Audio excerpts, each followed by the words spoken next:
कर्पूरगौरं करुणावतारं संसारसारं भुजगेन्द्रहारं सदा वसन्तं हृदयारविन्दे भवं भवानी सहितं नमामि।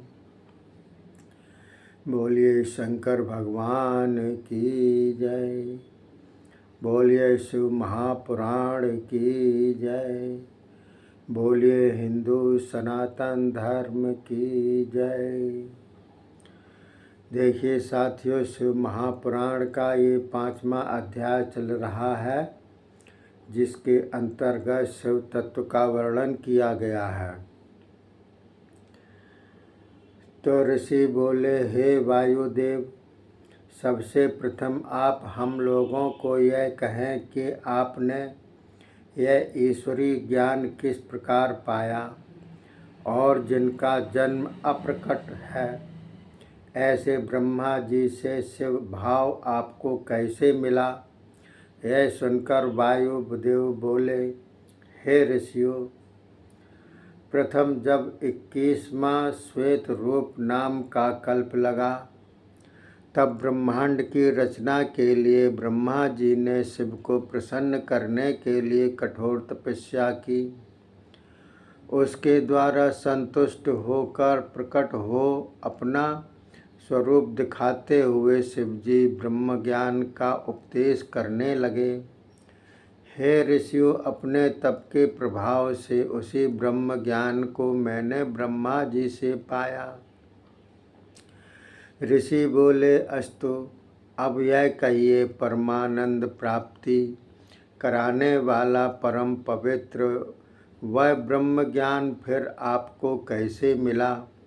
वायु बोले, प्रथम जो मैंने पशु पाशपति संज्ञक ज्ञान प्राप्त किया, सुख इच्छुक पुरुषों को उसमें परम निष्ठा रखनी चाहिए। ज्ञान से ही अज्ञान द्वारा उत्पन्न दुख दूर होता है। ज्ञान ही तो वस्तु विनाशक है। देखो, जीव तो चेतन है और प्रकृति जड़ है।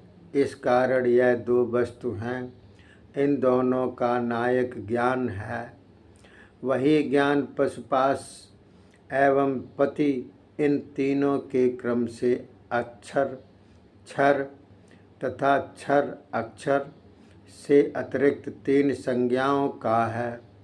अक्षर तो पशु है, क्षर पाश है एवं क्षर अक्षर से बाहर पति संज्ञक है। ये तीनों नाम तत्वज्ञ कहते हैं।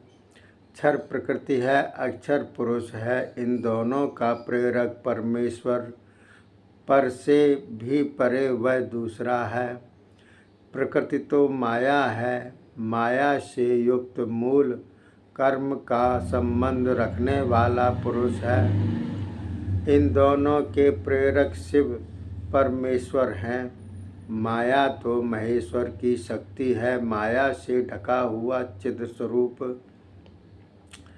उस चिद रूप को भी ढक देने वाला मल है। वह शिव द्वारा स्वयं कल्पित है। वह मल महा अंधकार है। उससे बाहर परमेश्वर शिव का शुद्ध स्वरूप है।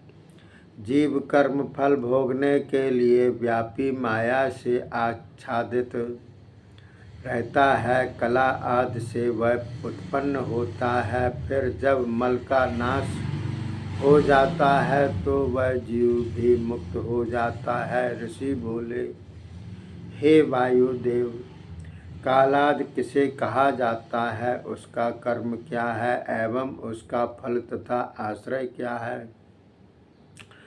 भोग किसे कहते हैं, कौन से भोग के साधन हैं। मल विनाश का क्या हेतु है। मल विनाश हो जाने के बाद पुरुष का क्या स्वरूप हो जाता है। यह सब कुछ स्पष्ट रूप से हमें वर्णन करके सुनाएं। वायु बोले, कला, विद्या, राग, काल एवं नियति, इत्यादि कला आदि हैं, इनका भोक्ता पुरुष है। सुख दुख रूप फल देने वाले कर्म पुण्य पाप करके दो प्रकार के हैं। अनादि मल भोग के समाप्त हो जाने तक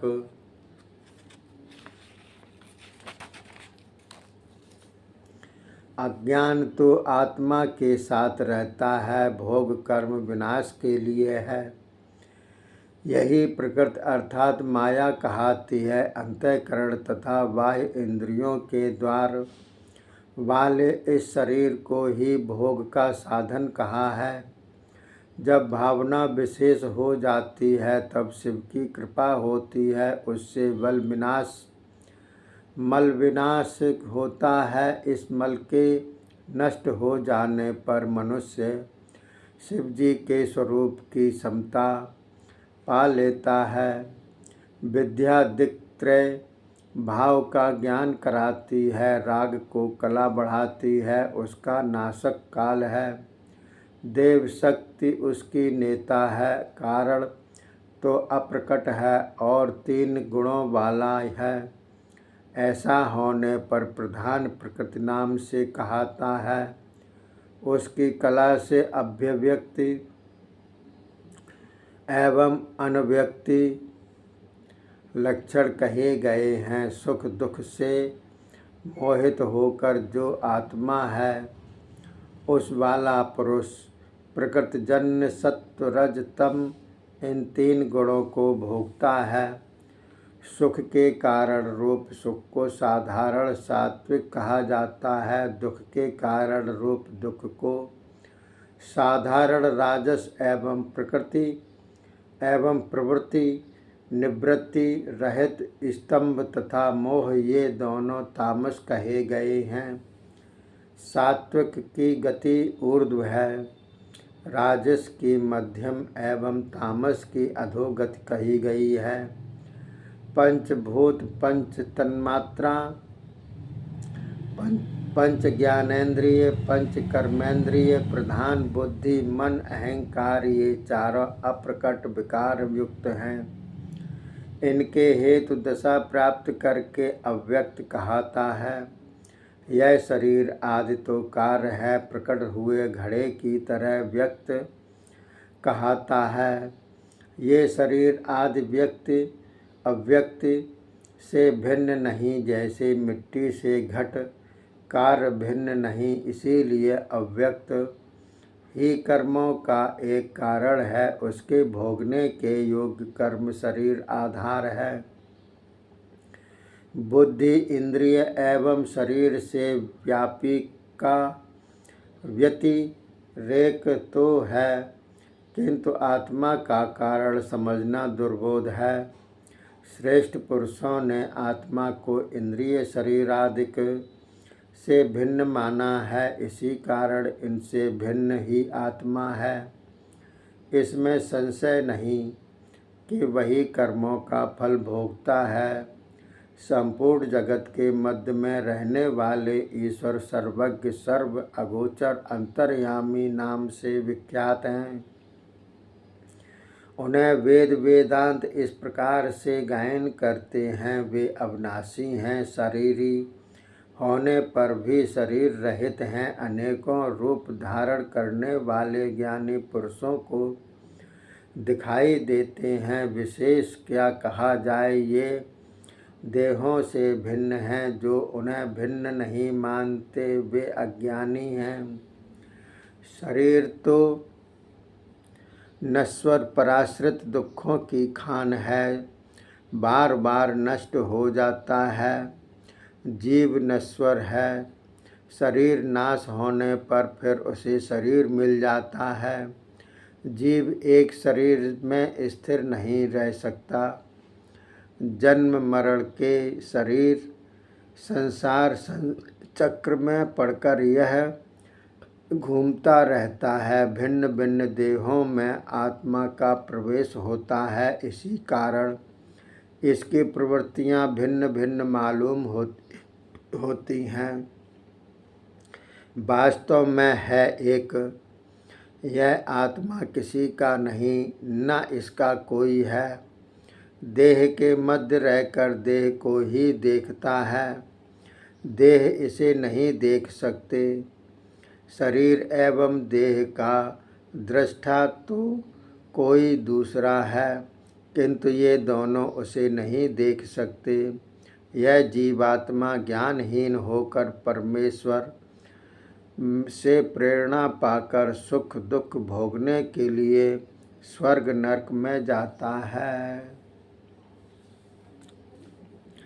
ऋषि बोले, हे वायुदेव, पशु एवं पास इन दोनों को अपने वर्णन किया, इनका भी कोई स्वामी है तो वह कौन है? वायु बोले, हे ऋषियों, पशुपास का निवारक परमेश्वर है, वह सर्वव्यापक गुण स्थान निर्माता है, बिना उसके संसार निर्माण नहीं हो सकता।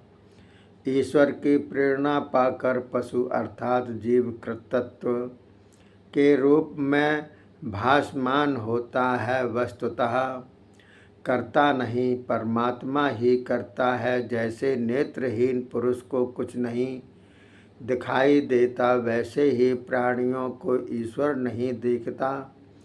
प्राणियों के दिव्य नेत्र प्रधान माया से ढके हुए हैं, इसी कारण ईश्वर नहीं दिखता। जब पशुपाश तथा पति तीनों को ज्ञान प्राप्त होता है, तब ब्रह्म ज्ञानियों को मुक्ति मिलती है।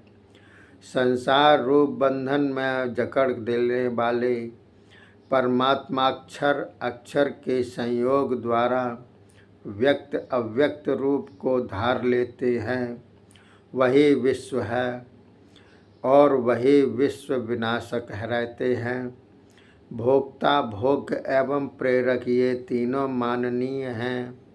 विद्वान लोग इनसे आगे नहीं जानते। परमेश्वर मायावी है, वह अपनी ईशानी शक्तियों से अकेला ही संपूर्ण संसार को अपने अधीन कर लेता है। वह सदाशिव है, विश्व की सृष्टि स्थिति संहार करने वाला है। सारा विश्व इस विराट पुरुष के नेत्र, भुजा, मुख आदि हैं।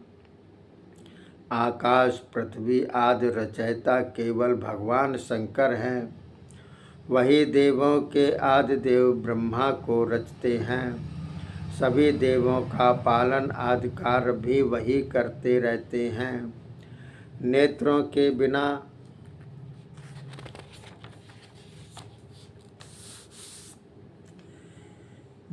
के बिना ही वे सब कुछ देखते हैं, बिना कान के सुनते हैं। छोटे बड़े अणु परमाणु सब में वही एक निवास करते हैं।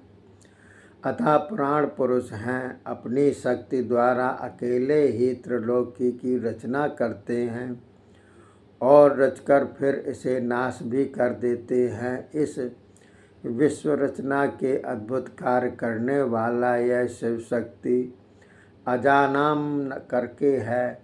उसका वर्ण लोहित, शुक्ल तथा कृष्ण है।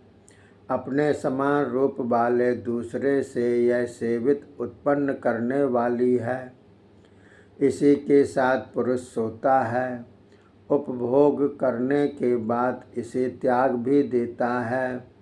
संसार रूप वृक्ष की भांति अवस्था वाले जीवात्मा एवं परमात्मा रूप दो पत्ते हैं। इन दोनों में जीवात्मा अपने किए कर्म भोगता है, परमात्मा इसका दृष्टा है। सदाशिव अकेला है और अनेकों प्रकार से एक एक कर रचकर विस्तार वाला कर देता है। सारा जगत रचकर उसमें अपने ईश्वरत्व का अधिकार भी स्थापित करता है। दसों दिशाओं में अपना तेज प्रकाश फैला देता है, फिर भी वह अद्वितीय उदासीन होकर रहता है। गुहोपनिषद में लिखा है कि इस परम ब्रह्म को तो देवता तथा ऋषियों ने जाना है, जो कि गुहोपनिषद में छिपे जगत के आदि ब्रह्मा को रचने वाले हैं और इसी भावना से प्राप्य अनेह भाव तथा अभाव एवं कला के रचने वाले हैं। इन्हें जानकर ही मनुष्य जन्म मरण के चक्र से मुक्त हो जाता है। सबके स्वामी, स्थिति पालन संहार करने वाले हैं। इनका उत्पादक तथा इनका स्वामी कोई भी नहीं। सबकी कामना पूरक मोक्ष प्रदाता अविनाशी हैं। इनके ज्ञान द्वारा भव बंधनों से मुक्ति होती है। ब्रह्मा को पैदा करने वाले, वेद पढ़ाने वाले सदाशिव के भजन से मोक्ष की इच्छा करनी चाहिए।